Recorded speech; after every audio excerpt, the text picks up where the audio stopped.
this video, I'll show you how to convert USDC to USDT on MEXC. If you find this video helpful, please consider subscribing and liking the video. First thing you got to do is open up and log into your MEXC account. If you don't already have a MEXC account, I'll leave you a link down below in the description that gets you 8,000 USD in welcome and trading bonuses. After you've logged into your account, I'm going to show you two different ways that you can convert USDC into USDT. The first way is by going right over here and tapping on the more icon. From here, we're going to look for the convert option and tap on it. Once we're on this page, right here where it says from, we're going to tap on this arrow next to the USDT, and we're going to look for USDC. If you don't see it in the list, you can simply search for it in the search bar up top.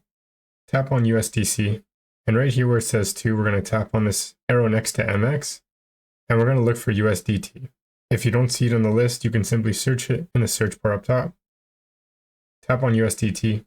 And right here, we're going to enter the amount of USDC we want to convert into USDT. Tap preview, confirm the transaction on the next page. And that's the first way to convert USDC into USDT. The second way to convert USDC to USDT on MEXC is by going right over here and tapping on the trade icon. And from here, we're going to select spot. And right here where it says Pi USDT, we're going to tap on this arrow. And in the search bar, we're going to search for USDC. The first option that comes up is USDC to USDT. We're going to tap on that. Once you're on this page, we're going to go over here and make sure you tap on sell. And from here, I'm going to select a market order, which means we're going to sell at the current market price. And right here, we're going to enter in the amount of USDC you want to sell. Tap on sell USDC, confirm the transaction, and that's how to convert USDC to USDT on MEXC. If you found this video helpful, please consider subscribing and liking the video.